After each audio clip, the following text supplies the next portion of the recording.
Bienvenue sur Expertise AI, la chaîne où nous analysons les transformations profondes amenées par l'intelligence artificielle.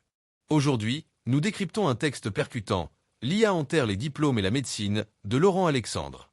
Il y affirme que les études longues, les diplômes traditionnels et même certaines professions prestigieuses comme la médecine sont désormais dépassées par la vitesse fulgurante de l'IA. Nous expliquerons pourquoi, selon lui. Les diplômes n'offrent plus de protection. L'IA pose de meilleurs diagnostics que les médecins. 90% des métiers seront transformés ou remplacés. La Silicon Valley forme mieux ses IA que nous nos enfants. Et pourquoi la culture générale devient plus stratégique que les compétences techniques. Installez-vous bien, ce contenu peut littéralement changer votre avenir professionnel. Avant de commencer, n'oubliez pas de vous abonner à la chaîne Expertise AI, de liker cette vidéo et d'activer la cloche de notification afin de ne rien manquer des prochaines sessions de formation. Laissez votre commentaire juste en dessous si vous avez un besoin de formation individuelle, une formation en groupe ou en institution, ou simplement une question ou un domaine que vous souhaitez approfondir. Un membre de notre équipe vous contactera rapidement pour organiser cela avec vous, dans les meilleurs délais. Invitation au groupe WhatsApp gratuit. Nous mettons également à votre disposition un groupe WhatsApp de formation gratuite, où nous partageons régulièrement des ressources, des guides, des exercices et des annonces de sessions live. Le lien pour rejoindre le groupe WhatsApp est disponible dans la description de cette vidéo. Rejoignez-nous maintenant pour faire partie de la communauté. Installez-vous, respirez, et entrons ensemble dans le monde fascinant de l'IA générative.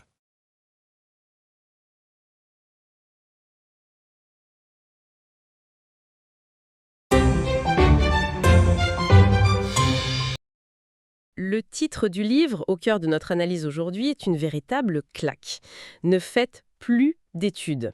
Et l'auteur, Laurent Alexandre, il le précise bien, ce n'est pas une blague. Non, c'est un conseil qu'il présente comme très sérieux pour 2025. Son idée centrale, elle est à la fois simple et assez brutale.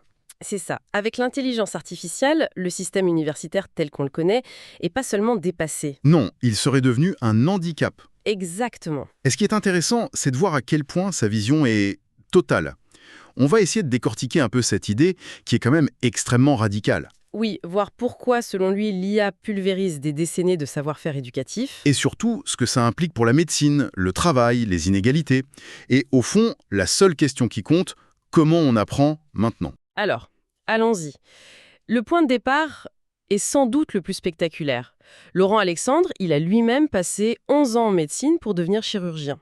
Oui, c'est ça. Et aujourd'hui, il dit à un jeune, surtout ne faites pas médecine. Comment on explique un revirement pareil ? Pour lui, c'est parce que les règles du jeu ont été complètement réécrites. Il affirme que l'IA, aujourd'hui, elle pose déjà de meilleurs diagnostics qu'un médecin humain. D'accord. Mais là où ça devient vraiment dérangeant, c'est qu'il soutient que l'association IA plus médecin est moins performante que l'IA toute seule. Attendez, ça c'est contre-intuitif. On imagine toujours l'humain qui supervise la machine, qui apporte la touche finale. C'est ça. Lui, il dit que l'humain fait baisser le niveau de l'IA. C'est précisément ce qu'il avance. L'idée, c'est que le médecin, avec ses biais, son savoir qui est forcément limité par rapport à la machine, il peut venir polluer la pureté du diagnostic de l'IA. Ah oui. Donc, de son point de vue, passer 10 ans de sa vie à accumuler un savoir pour au final être moins bon qu'un algorithme. Et même potentiellement dégrader ses résultats. Voilà, il qualifie ça de non-sens absolu. Ça éclaire d'un jour nouveau cette citation du Financial Times qu'il reprend souvent. Laquelle? Si vous n'êtes pas pris dans l'une des 20 meilleures universités au monde, n'allez pas à la fac. Bah oui, on pourrait y voir un élitisme fou. Oui, mais derrière, il y a cette idée que le diplôme moyen, en fait, il ne protège plus de rien. C'est le cœur de son argument. Il parle d'une dévaluation massive du diplôme. Il prend un exemple volontairement caricatural. Il parle de doctorat en sciences humaines qui serait obtenu par des personnes avec un QI de 90. Pour lui, un mauvais diplôme, ce n'est plus neutre. Ça devient une tache sur le CV. Pourquoi ? Parce que ça signale que vous avez passé des années dans une formation de bas niveau, pendant que le monde, lui, accélérait de façon exponentielle. Et cette accélération, justement, on la voit de manière spectaculaire dans la santé. Les prédictions qu'il relaie, on a l'impression qu'elles sortent d'un film de science-fiction. Complètement. Il s'appuie beaucoup sur les grandes figures de la Silicon Valley pour ça.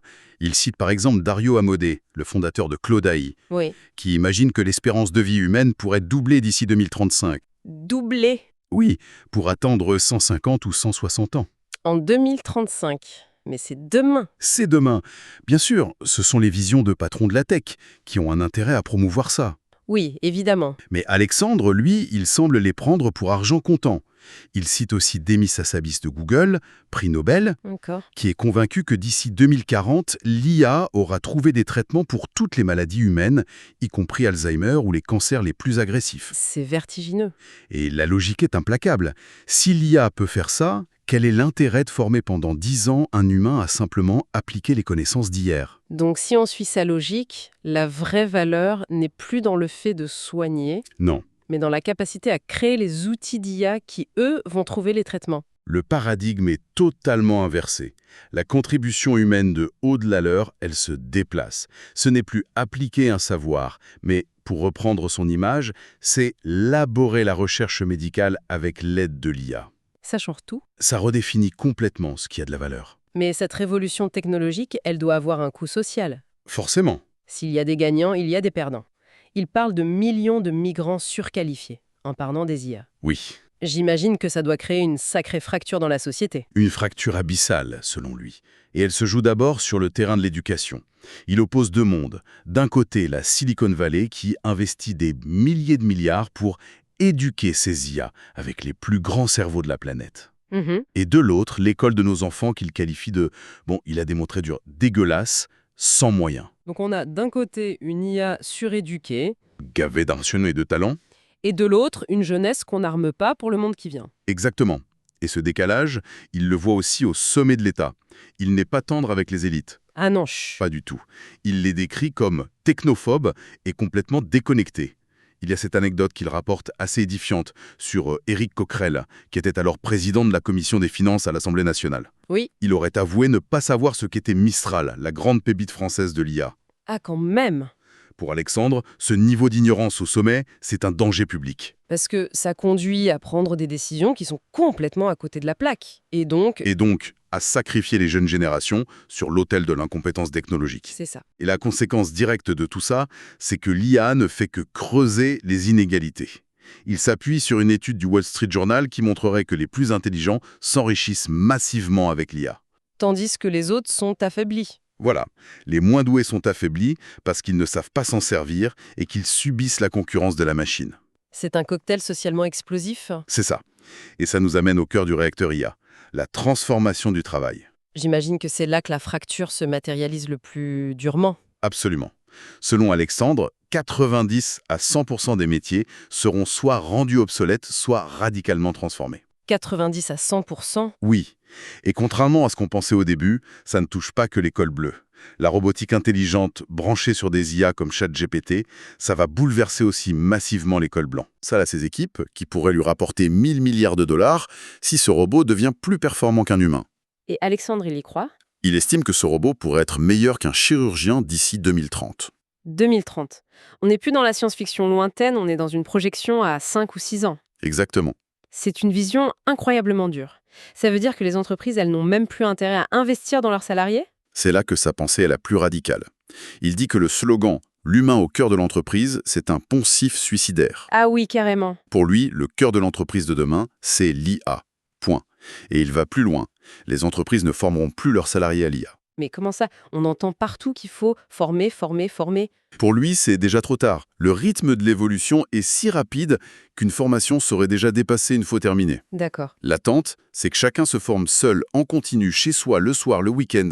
Dans son monde, demander à son patron « Peux-tu me former à l'IA ?» C'est avouer qu'on est déjà obsolète. C'est exactement ça. C'est terrible comme vision. Donc, si on n'exécute plus les tâches et qu'on ne se fait plus former, quel est le nouveau rôle clé dans l'entreprise? C'est un changement de posture total. Il ne s'agit plus de faire, mais de faire faire. Le nouveau métier, c'est de devenir l'architecte des IA, le chorégraphe des intelligences artificielles. Chorégraphe des IA, j'aime bien l'image. C'est ça.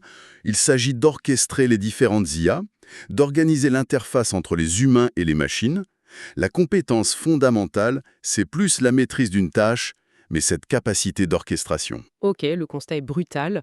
Le diplôme est mort, 90% des métiers sont menacés, il faut s'auto-former en permanence. Mais concrètement, il propose quoi? Si on ne fait plus d'études, qu'est-ce qu'on fait? Ah, ce n'est pas une invitation à la paresse, loin de là. On s'en doute. Il le martèle, il n'y a pas de place pour les grosses feignasses. Sa feuille de route, elle est incroyablement exigeante. Premier point, Pour les jeunes qu'il qualifie de malins et courageux, Créer sa start-up. exactement, c'est la voie royale. L'université, pour le dire crûment avec ces mots, c'est pour ceux qui ne sont pas bons. C'est direct. Il est persuadé, comme Sam Altman d'OpenAI, que l'IA va permettre de créer des entreprises qui vaudront des milliards avec 0 salarié. 0 salarié. Le deuxième point de sa feuille de route est plus surprenant par contre. Apprendre l'histoire. Oui, Ça semble paradoxal, non? De regarder vers le passé pour préparer un futur ultra technologique. c'est un point crucial de sa démonstration. Pour lui, on ne peut pas imaginer le futur, anticiper les grandes vagues technologiques si on n'a aucune culture historique. La culture générale devient un outil stratégique en fait. Exactement. Il adore citer cette phrase attribuée à De Gaulle, « Derrière chaque victoire d'Alexandre le Grand, il y a toujours Aristote ». Et l'IA devient notre Aristote. Voilà, notre Aristote personnalisé, un tuteur surpuissant qui nous donne la profondeur stratégique. Ce qui nous amène à son troisième conseil, se servir de cet Aristote en permanence. Oui, il insiste énormément là-dessus, utiliser ChatGPT et les autres IA des dizaines de fois par jour. Comme un prof particulier. Exactement, mais un prof particulier disponible 24 heures sur 24. Il raconte sa propre expérience, il voulait comprendre un protocole technique très complexe et l'IA a réussi à lui expliquer en s'adaptant parfaitement à ses lacunes, à sa carte cognitive. Ah oui, Elle savait exactement ce qu'il ne savait pas, ce qu'aucun prof humain n'aurait pu faire avec une telle précision. C'est l'auto-formation permanente et sur mesure. et enfin le dernier pilier, qui n'est pas une compétence technique, mais... Une qualité humaine. Et c'est peut-être le plus important pour lui. Cultiver le courage et le goût du risque. Il utilise le terme anglais « agency », qui est un peu plus fort que « capacité à agir ». C'est l'idée de se sentir maître de son destin. C'est vraiment ça. Ne pas subir la vague technologique, mais décider de la surfer, voire de la créer.